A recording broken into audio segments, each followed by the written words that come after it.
coming in more and more. They started coming back on Sunday. Our efforts to secure a peace settlement between Russia and Ukraine are now hopefully underway. It's so important to get that done. That is an absolute killing field. Millions of soldiers are being killed. Nobody's seen anything like it since World War II. They're laying dead all over the flat fields. It's a flat field farmland, and there's millions of Russians and millions of Ukrainians. Nobody's seen anything like it since World War II. It's time to end it. And I'm also going to ask Saudi Arabia and OPEC to bring down the cost of oil. You got to bring it down, which, frankly, I'm surprised they didn't do before the election. That didn't show a lot of love by them not doing it. I was a little surprised by that. If the price came down, the Russia-Ukraine war would end immediately. Right now, the price is high enough that that war will continue. You got to bring down the oil price. You got to end that war. They should have done it long ago. They're very responsible, actually, to a certain extent, for what's taking place. Millions of lives are being lost. With oil prices going down, I'll demand that interest rates drop immediately, and likewise, they should be dropping all over the world. Interest rates should follow us. But we always had a great relationship, I would say, and we look forward to doing very well with China and getting along with China. Hopefully, China can help us stop the war with, in particular, Russia-Ukraine. They have a great deal of power over that situation, and we'll work with them. And I mentioned that during our phone conversation with President Xi, and hopefully we could work together and get that stopped. We'd like to see denuclearization. In fact, with President Putin, prior to an election result, which was frankly ridiculous, we were talking about denuclearization of our two countries, and China would have come along. China has a much smaller, right now, nuclear armament than us, or field than us, but they're going to be catching it at some point over the next 4 or 5 years.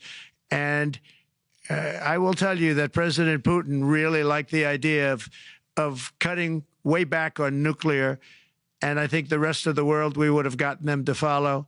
And China would have come along, too. China also liked it. Tremendous amounts of money are being spent on nuclear, and the destructive capability is something that we don't even want to talk about today because you don't want to hear it. It's too depressing. So we want to see if we can denuclearize, and I think that's very possible. And I can tell you that President Putin wanted to do it. He and I wanted to do it. We had a good conversation with China. They would have been involved. And that would have been an unbelievable thing for the planet. Mr. President, when you're back here in Davos next year, will there be then a peace agreement with Ukraine and Russia by then? Well, you're going to have to ask Russia. Ukraine is ready to make a deal. Just so you understand, this is a war that should have never started. If I were president, it would never have started.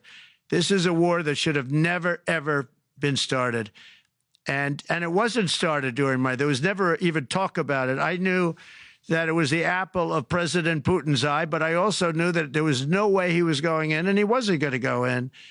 And then when I was out, bad things happened, bad things were said, a lot of stupidity all around, and you end up with what you have. Now you have all these bombed-out cities. They look like demolition sites with many people killed.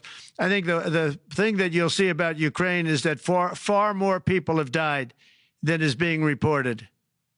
And I've seen that. But far more people have died. When you look at a city that's become a demolition site where big buildings have been collapsed by missiles hitting them and everything else, and they say one person was slightly injured. No, many people were killed. Those are big buildings. I was surprised at how that was my business.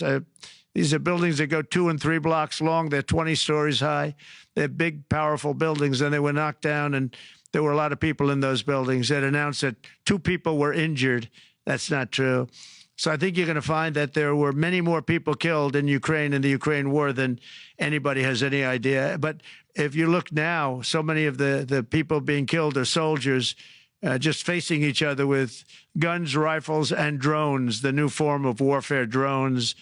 And it's a very sad thing to see. And when you see pictures of the fields that I see, nobody wants to see it. You'll never be the same.